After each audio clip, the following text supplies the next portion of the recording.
Alhamdulillahi Rabbil Alameen, wassalatu wassalam ala Sayyidil Mursaleen, amma ba'd. We ask Allah subhanahu wa ta'ala that He makes us of those who He is pleased with and close to Him.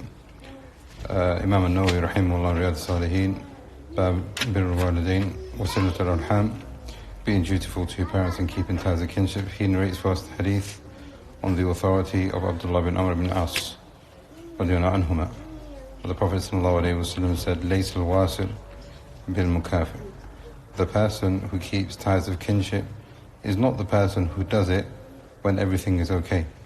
وَلَكِنَّ الْوَاصِلِ But the person who is keeping ties of kinship, الَّذِي إِذَا قَطَعَتْ رَحِمَهُ وَصَّلَهُ When the ties of kinship are being cut off, when the opposite side are not responding, when they are being rude, when there's been a disagreement, any kind of disturbance in the relationship, that person still then perseveres with keeping the ties of kinship, being dutiful to his parents. All of this is what the Messenger of Allah ﷺ is saying here. This is the true meaning of keeping ties and being dutiful. This hadith has been reported by Al-Bukhari. On the authority of Aisha, that she said that the Messenger of Allah ﷺ said, "Ar-Rahim mu'allaqatun bil-arsh." The womb is connected to the throne of Allah subhanahu wa ta'ala. وَتَقُول And the womb, the ties of kinship, in a manner that only Allah subhanahu wa ta'ala knows. How is the womb, how is the ties of kinship an entity? Allah subhanahu wa ta'ala knows this. And it speaks, and it says, "Man wasalani, wasalahu Allah, man qata'ani, qatahu Allah." This is in Bukhari and Muslim. Anyone who keeps ties with me, Allah will keep ties with him. And anyone who cuts me off, then Allah subhanahu wa ta'ala will cut them off. Now we've seen these ahadith before and we've commented on them before as well. But here there's another benefit from Shaykh Muhammad al-Uthaymeen rahimahullah. Now this is an important benefit when it comes to understanding the texts in general, and the ulama of usul al-fiqh have said that sometimes information that comes to you, it could be either khabar or it could be insha.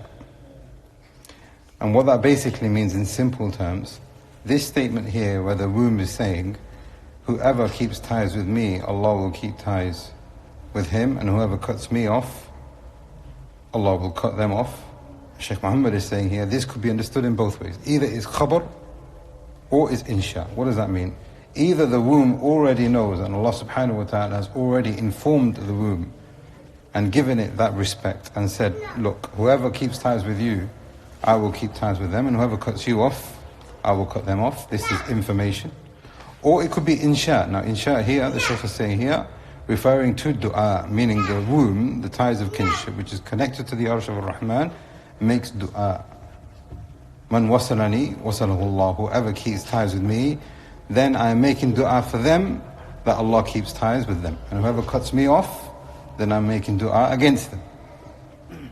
Now what we know for a number of things here, those entities which are close to the Arsh, they are only there because Allah subhanahu wa ta'ala has allowed them to be there. The angels, the womb, the prophets and the messengers will be at the highest level when they return back to Allah alayhi salam. This is now out of honor to Allah subhanahu wa ta'ala and also acceptance. So if we now have information from the Messenger of Allah sallallahu alaihi wasallam, this is Bukhari and Muslim, that the womb is making dua and it is connected to the Arsh of Ar-Rahman, then it is not likely that this dua is going to be rejected. That's the first thing. The second thing here, what we learn, especially in relationship to ties of kinship and being dutiful to parents, in a time where culturally, let's be honest, we have been told that if you keep ties of kinship, then there is something wrong with you. If you are good to your parents, then this is something wrong with you. You're an adult now and you're still visiting your mom or living with your mom or being of service to your mom. Culturally, we have been told these kind of things, but in Islam it's completely the opposite. So this next point is very important. The womb is saying, whoever keeps ties with me, Allah will keep ties with them, and whoever cuts me off, Allah will cut them off. Can there be such a dua where somebody asks for a person to be cut off from Allah? It's not possible. However, the ulama have said that if there is truth and justice in that dua. So imagine if a person is being oppressed and the person supplicates, oh Allah, this oppressor is oppressing me. Bring justice to the situation and deal with that oppressor. That kind of a dua is valid. So what we learn from this statement from the Messenger of Allah ﷺ is that those people who are upon goodness, the womb prays for that person to be blessed in that goodness and rewarded in it and increased, because Allah subhanahu wa ta'ala will reciprocate from Himself. Wasalahullah, from Allah subhanahu wa ta'ala. But then whoever cuts off the ties of kinship and being dutiful to the parent, then may Allah cut that person off. This is a dua of justice, not a dua of, seeking oppression in that dua. The womb is saying, oh Allah, give that person justice by cutting that person off from Allah and the blessings and the rewards and the ability to do more good deeds from Allah subhanahu wa ta'ala. So this is an important benefit, like I said, it's connected to usul al-fiqh. Some of the texts can be understood either in khabar or insha or even both at the same time. And this is an example of that. We ask Allah subhanahu wa ta'ala that He grants us tawfiq and success, and that He makes us of those who hear and follow up in the best possible manner. هذا والله أعلم وصلى الله على نبينا محمد وعلى آله وصحبه أجمعين.